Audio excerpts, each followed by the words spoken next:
When hardened criminals repeatedly evade justice, elite police units come together to crack these toughest cases. Police officers! My role is investigating serious and organised crime. We are a covert investigative team. For the first time across the UK, we have exclusive access to the investigations of Britain's most talented detectives.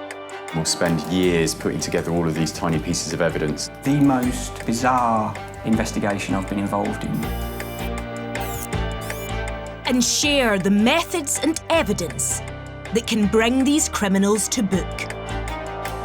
Handguns coming in from the United States. He had the drugs. That is a lot of money.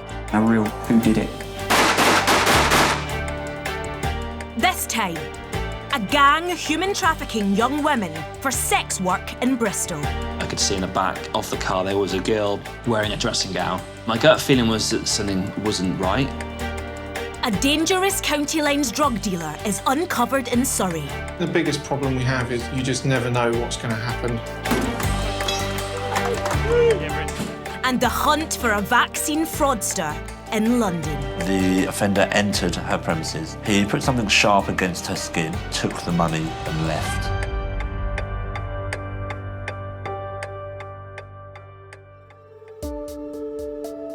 I joined the police 16 years ago. I've always been interested in the law. And then when I left university, the police was a natural choice. I started as a response officer in East Bristol. East Bristol contains the 3 on-street red light districts of Bristol. So that's where girls loiter on street corners and curb crawlers drive around the streets. So very quickly I was introduced to on-street prostitution. Then from that, I was introduced into human trafficking. Estimates suggest the number of people trafficked into the UK has jumped tenfold in the last decade. But it's often hard for police to identify the victims, unless they get a lucky break. I was in the centre of Bristol. A vehicle had hit one of the automatic number recognition cameras and it was shown as having no insurance. I responded by going to look for the vehicle. I could see in the back of the car there was a girl, very quiet, wearing a dressing gown. My gut feeling was that something wasn't right. I smelled a rat, basically. Can you run this vehicle through ANPR, please? Just see where it's been. There's a female in the rear in a dressing gown and a suitcase. So just given what you told me, we're just trying to bottom out what's going on. This is the first time in 13 years I have stopped a car with a female in a dressing gown in the back. My initial reaction was, she's a sex worker, but then I had to sort of try and determine whether she was doing that willingly or whether it was something a bit more sinister. Okay, listen, you can just put the cigarettes out for me, guys?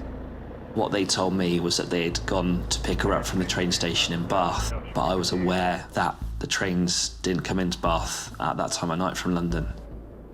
I had a girl in a dressing gown with a train ticket from London that was bought at lunchtime, and the train didn't arrive in the station at the time of night that we were at. Therefore, suspected that they'd been driving her around to essentially make her work. Right, guys, at this moment in time, you're both under arrest on suspicion of human trafficking. Police had a possible victim, but they needed evidence. They also needed to know how the traffickers operated and if there were more victims. Operation Beryllium was established to investigate. DC Dale Morgan was one of the lead officers. Prostitution in the UK is legal. A girl working on her own for her own personal benefit that provides her own place to work is perfectly fine. It can't happen in a public place. Then it becomes illegal. So then you move off street into the brothels, and it's the person that controls the brothel that then commits the offence. While we don't mind prostitution in the UK, we don't want people being exploited. So we don't want women and girls being forced into prostitution or having their prostitution controlled. And you can't control prostitution for gain.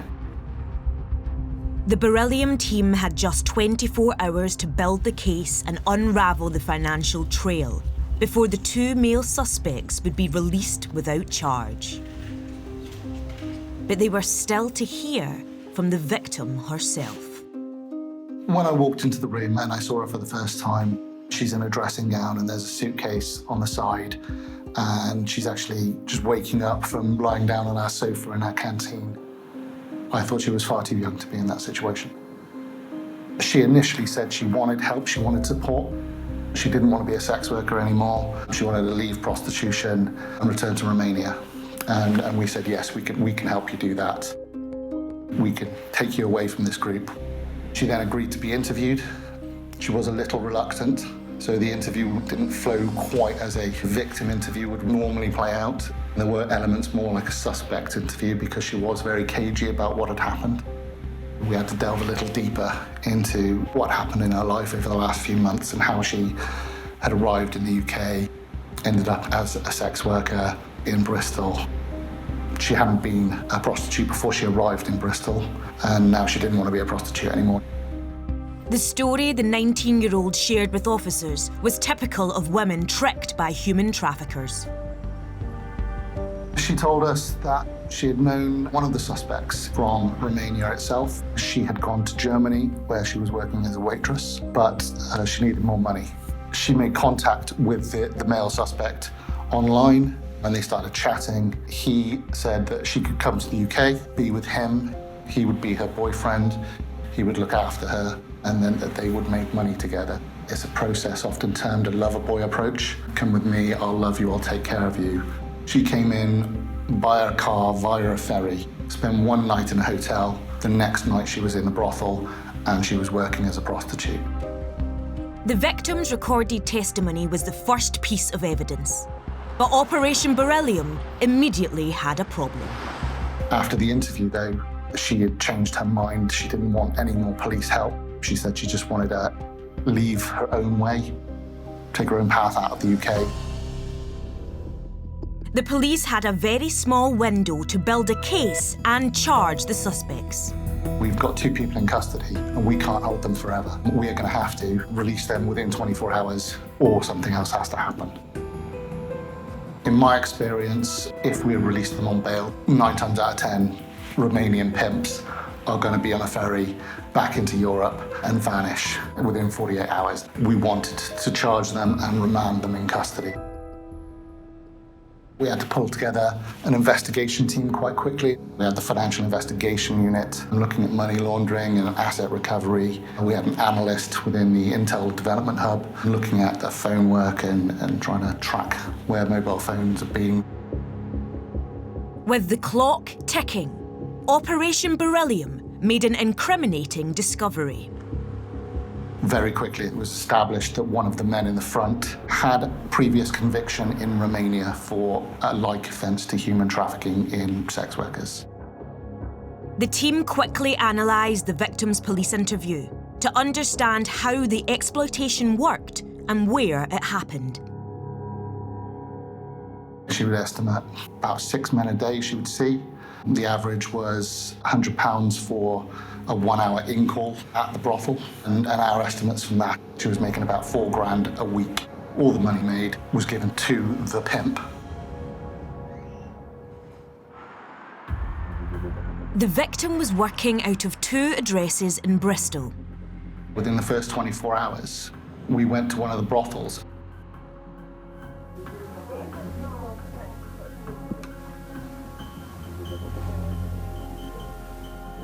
It was clear there are 3 women there working together in one building. It is therefore a brothel.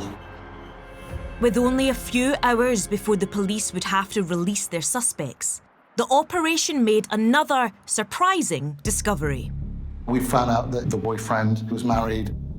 We located the wife, and we very quickly established that this was a husband and wife controlling prostitution, controlling brothels, and the husband had a mistress. Our victim was one of the sex workers within the brothel. We then applied for an extension to keep the 2 men in custody up to 36 hours.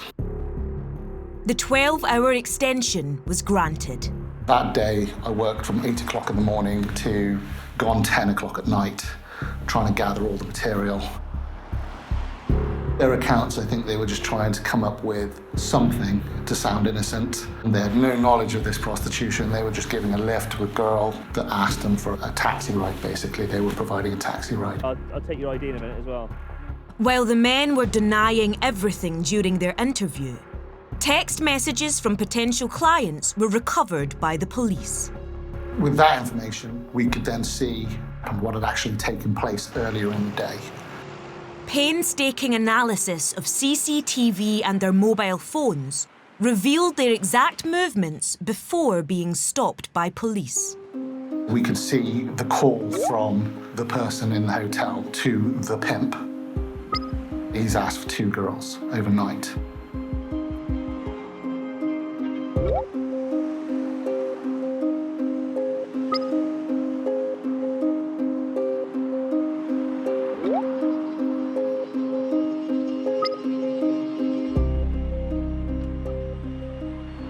The pimp then going and picking up the girls that were coming back on a train from London, taking them back to the brothel where they change, and then driving them out to the hotel where the punter is waiting. That showed the control that they had. The call would come into the pimp's telephone number. They would then get a sex worker and take the sex worker to the out call. That, in essence, is human trafficking. She then calls the pimps to come and pick her up because she's had an argument with her friend.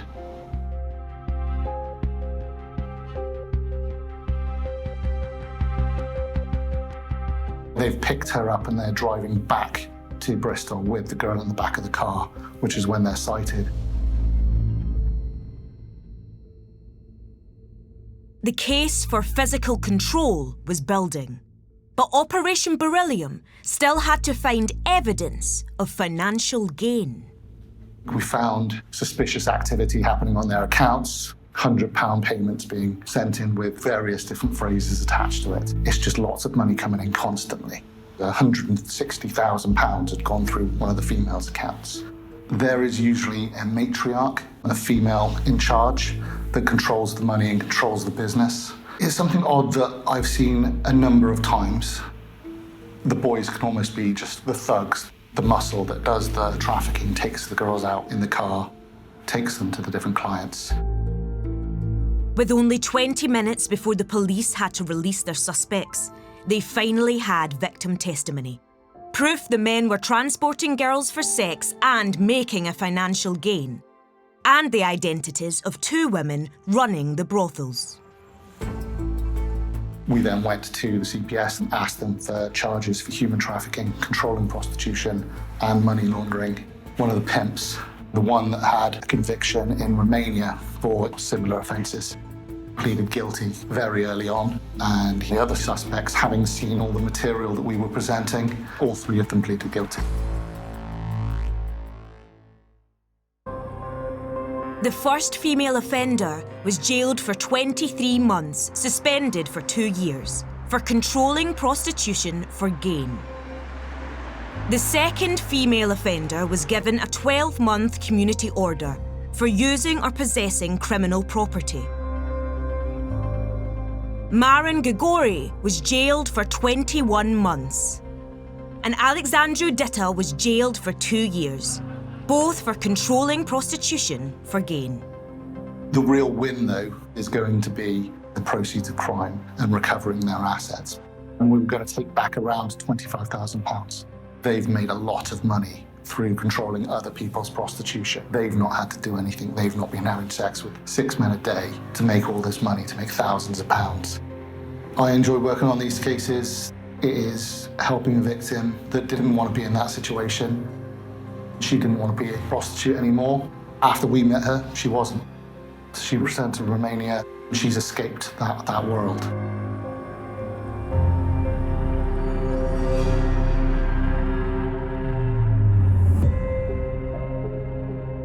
County lines involves illegal drugs being transported from one area to another and sold via a specific mobile number, the county line phone.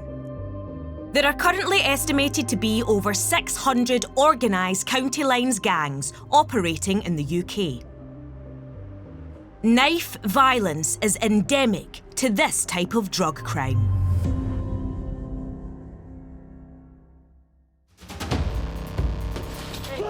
Every year, police forces nationwide coordinate 1 week of action to target the biggest county lines dealers in their region. Just seen some dude come over to the car and leave again. A drug deal has taken place. Calm yourself down! In 2021, that week fell in May, and our cameras were there.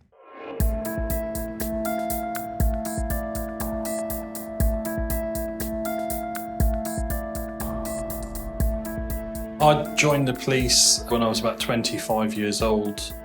I done voluntary work within the police, working really on my weekends when I wasn't doing my normal job, which was fixing coffee machines. I'm 12, 13 years into my career as a police officer now, and I still wake up and enjoy coming into work every single day. Surrey police face a constant battle with drug gangs from London who target their county. Operation Viking was specifically set up by Surrey Police in order to have a dedicated unit to target the organised crime, which is county lines drug supply. During intensification week, we identified that there was an address that was being cuckooed. We figured out from phone work and intelligence that potentially some males from London had attended an address and taken it over. The term cuckooing is used where people take over a vulnerable person's house and they will then use that as a base in order to supply drugs. So they will prepare drugs, package drugs and sell drugs from the addresses. The whole team really got together in order to try and identify who the person in charge of the drugs line was. The team brought together for the operation included Ed. Ed is a covert police officer whose identity remains protected. I'm lucky enough that I've ended up on some proactive teams that focus on drug dealers and some nasty people that come down from London into the counties. Sergeant Dan Heborn from Surrey's Divisional Support Unit was also on board. Divisional Support Unit is myself and 10 officers, and we deal with all the warrants, the drugs warrants, the firearms warrants, all the high-risk arrests. This is the enforcer. This is a hooligan tool. We use this for breaking glass. We can also wedge doors open. This is a fairly new bit of kit. But we can use this for cutting doors. We can cut through metal with it.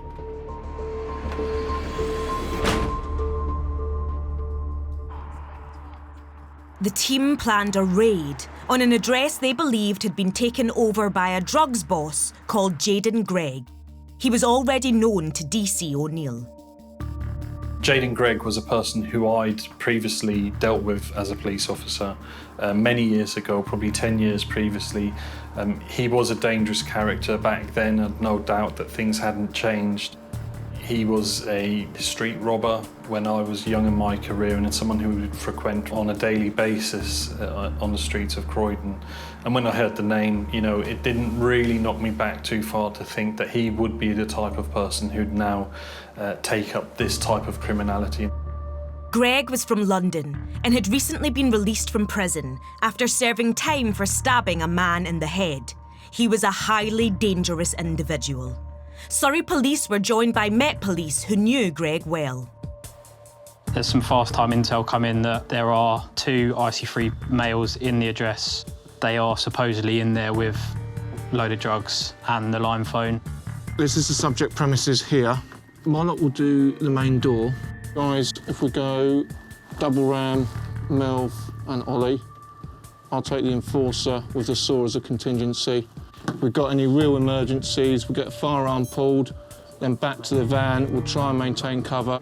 Cool, happy? Yeah. Right, we're pretty much good to go, mate.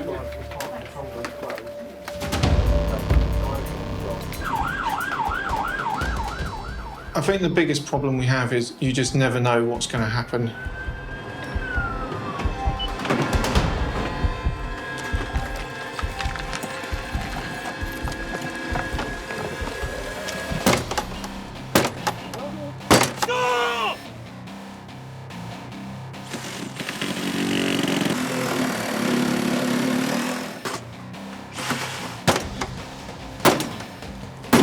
go. Yeah, we're in.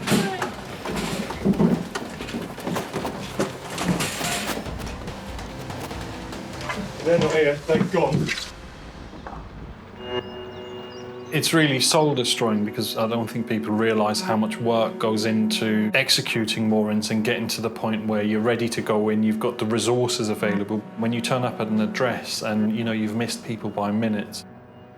It's quite common that if people have got something to hide and don't want us to be getting in quickly, they'll barricade it. So hopefully there's going to be some form of drugs and cash inside. It was clear that the address was being used by a Class A county drug line to deal drugs from. Hidden in a lampshade was a large amount of heroin, 40 grams, which has a rough street value of around £4,000. But with no Greg or members of his County Lines gang caught in the property, the police were still one step behind. It's all well and good kicking down a door and getting some drugs, but investigations aren't like that anymore. Drug dealers are getting smarter, investigations are getting harder. So once we're in the property, we like to slow it down. On this occasion, we're looking for bits that would link individuals to that address. We found various mobile phones, and on a review of the mobile phones, we could see or identify a person who was sending messages which appeared to be directing people. So that would be the person who we'd call a line holder or the person in charge of the drugs line, who's referred to on that mobile phone as Slitty. The police dug even deeper into the possible evidence at the scene. During this search, a games console was located and found in the address to be plugged in, which is unusual and was clearly taken there by the persons using the address. We had the name Slitty as being a potential nickname or street name for a person involved. We were able to turn on this games console where we were able to see that the account logged in was also under the name Slitty. Also linked to this account was an email address. That email address gave it a name, and I immediately identified Jaden Gregg. Also uncovered were incriminating photos that placed the suspect in the property and showed large amounts of cash. It's called candy. Candy from a baby. With the help of the games console, evidence against Jaden Gregg was building. But his whereabouts was a mystery.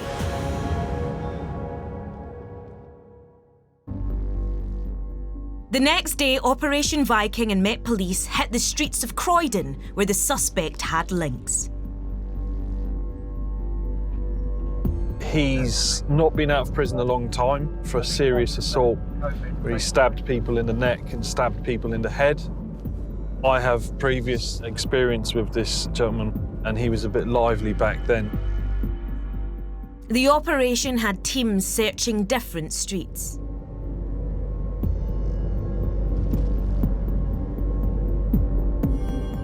And finally, one unit spot the suspect.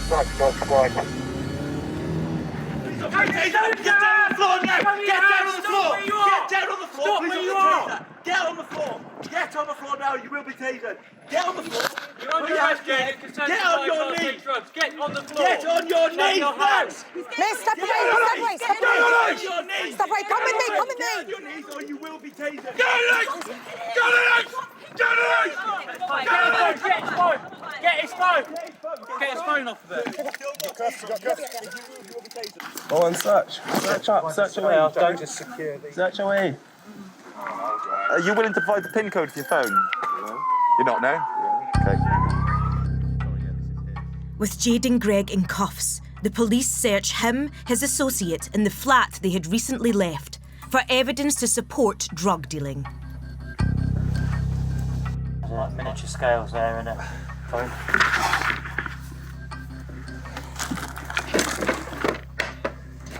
That there.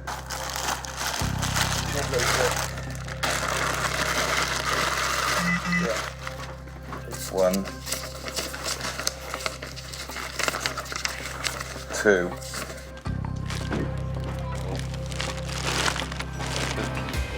Okay, just before we step into the van. You've grown up a lot since I've seen you last. When did you see me last? I arrested you for a robbery in about 12 years ago. On a bus? Just got off a bus. Yeah. He was arrested. Jaden Gregg was charged with supplying Class A drugs, intent to supply cannabis, and the possession of a knife. He was sentenced to a total of 5 years. It was actually quite reminiscent to see Jaden for a second time when we'd arrested him. You know, he hadn't changed his ways, he was still up to criminality. He's a person, a very dangerous person, who will no longer be on the streets of Surrey to commit further crimes or exploit any further persons.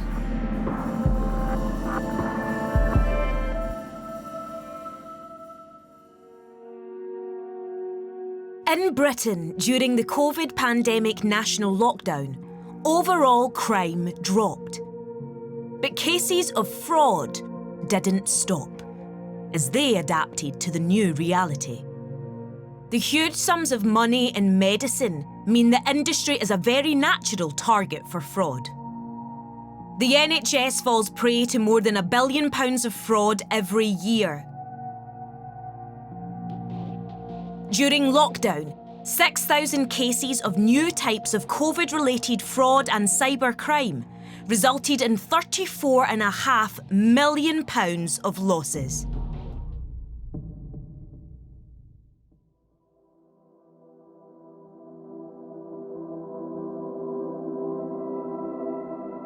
City of London Police specialise in all types of fraud investigation.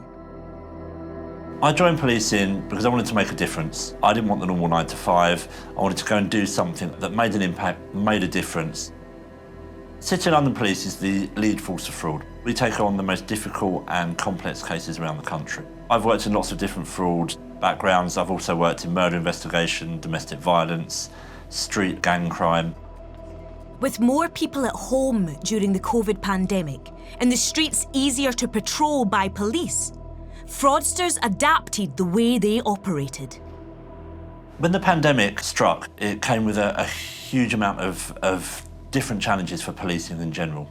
We still couldn't let the criminals go unchallenged because very quickly in the pandemic, there were COVID-related crimes emerging. Just goes to show criminals will make money out of anything. One case that made national headlines during COVID was urgently handed to Detective Inspector Ives. This was the first case that we had taken. Certainly in my past career dealing with street crime and violent crime, it was on those levels of cynicism and nastiness that this crime was committed.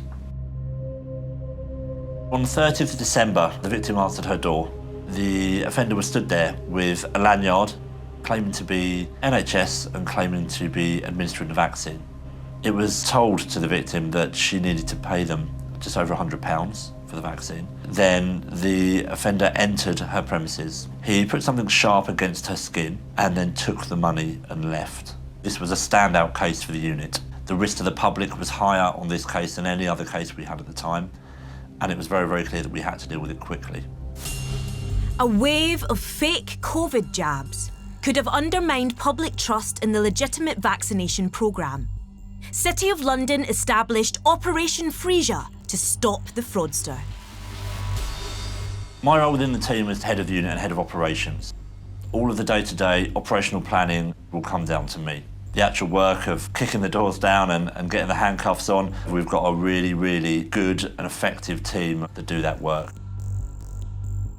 The tactical lead on the ground was Peter Gartland, a really experienced detective. He's super competent and he never fails. I have a penchant, I suppose, for economic crime because there's lots of powers that we have under the Proceeds of Crime Act to take money off villains, and quite frankly, that's where it really, really hurts them. On the 30th of December 2020, the victim, elderly in her years, mid-90s, received a knock at her front door. You know, we were at the height of a global pandemic. By virtue of her age, the victim is vulnerable. Bit of trickery at the door, so she let him in. She believed him. Took her into her lounge, asked her to roll her sleeve up where he placed a dart-like instrument against her skin. It's important to say that no vaccine was administered. The victim was asked to pay. She went upstairs, got £100 in cash. He told her that that wasn't enough, and so she found another £40 in cash. He then said that she would get reimbursed by the NHS, and then he left the premises. But the vaccine fraudster didn't stop there. Within a week, he revisited his target. On the 4th of January 2021, the mail turned up at her home address saying that she needed to pay him more money for the vaccine. He saw her as an easy target. She'd realised then that this wasn't real, this was a fraud. It was a shocking crime to decide to commit. To her credit, she got him out of there. She told him where to go. The victim contacted the police. And it was because of that quick action that the police got on the hunt. What had been alleged was something that we couldn't allow to happen again, even for a single day. This wasn't an easy crime to fall for. At that time, elderly people above a certain age were waiting for that call. Recent data suggests an elderly person falls victim to fraud every 40 seconds in the UK. The elderly generation are very trusting of people. They prey on that. You know, that provides the mechanism for their offending. It was difficult not to feel angry, to put someone's life at risk for just over £100. They don't just target one individual. They might do half a dozen houses over a day or two period. They would potentially be spreading the virus. That's why we targeted resource and we stopped our other work for a period of time. I had to convince the organisation that I could solve this in 7 days with the team. It was a challenge. Make no mistake, this was an old school manhunt. No matter how determined officers were, they had an immediate problem. We had very little to go on. There was one piece of rather grainy CCTV image to work from. The fact that we had an image didn't tell us who it was. He's one of hundreds of thousands of people in and around the London area. It was clearly a community-based crime, and so the answer was to lay in that community. Old-fashioned police work, knocking on doors, basically. Were you at home? Did you see anything? Was anything unusual? Anybody out of the ordinary in the street? It's quite a close community in that part of the world, and neighbours look out for each other, which is something that doesn't happen everywhere. It is not the public's job to do the police's work, but we can't, with cases like this, necessarily identify a suspect without the public's help. The only way we were going to get a name for that person was to go loud on press, was to invite the public. Do you know who this person is? Let us know. Let us have it. We'll work through it. Operation Frisia resorted to the age-old tactic of a public appeal. The case was so shocking, someone was likely to want to tell us who he was. An appeal can generate lots of leads, but sometimes that's a problem in itself. The press appeal was wildly successful and elicited a very large number of responses. That's what you want to see.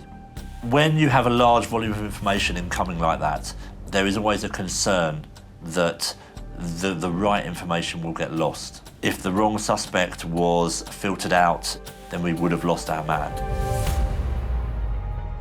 Every day that we hadn't identified this person was a day that they could be knocking on other doors and putting lives at risk. It was urgency, but it was a real professionally calm but fast-paced working environment.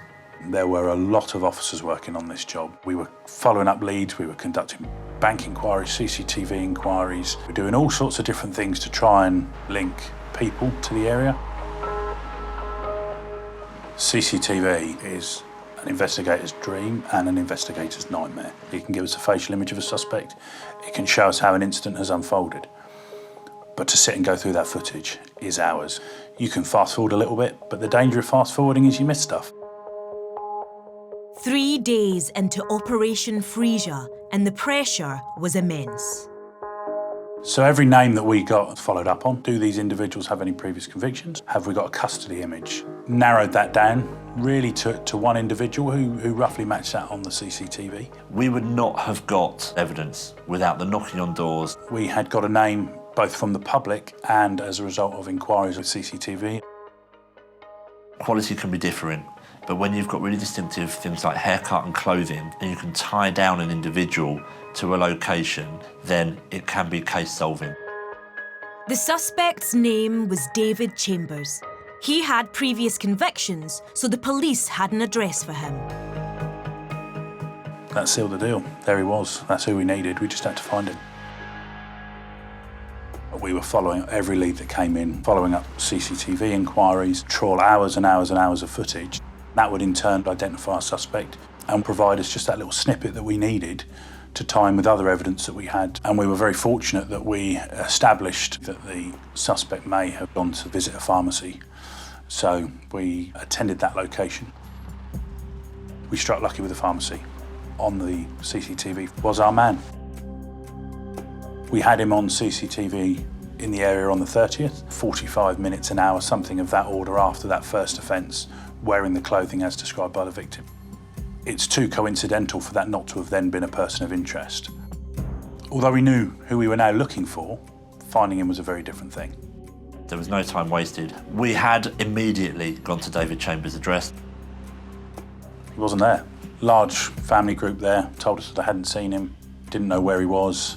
The side effect of a press appeal is that the suspect knows you're after them. And at that point, this individual tried to cut all ties with any traceable addresses or people. He had gone on the run. This was a major setback. You go door to door until you find him. It's police work, isn't it? With the suspect on the run, officers began visiting his previously known haunts.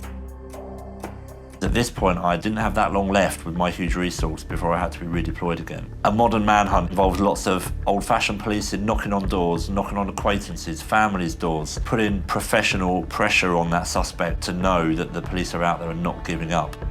This situation couldn't run on for 2, 3, 4 weeks. So we brought in the Metropolitan Police, who have a specialist dedicated manhunt team. I was confident that we would make that 7 days. Doesn't mean there wasn't pressure though, there really was. He knew he was wanted. Friends, family, associates must have been telling him, police are looking for you. And he went to ground. And we spent the next little while really trying to find him. Every little tangible address we could possibly link to him was called on. Late Thursday night, 11:30, midnight, we found him at an address in Surrey. An address that wasn't previously recorded on any of his records. The net closed with the City Police team, with Pete, with local units from Surrey Police and the Metropolitan Police, all converging on this one address at the same time. I was sat literally next to the radio, definitely nervous.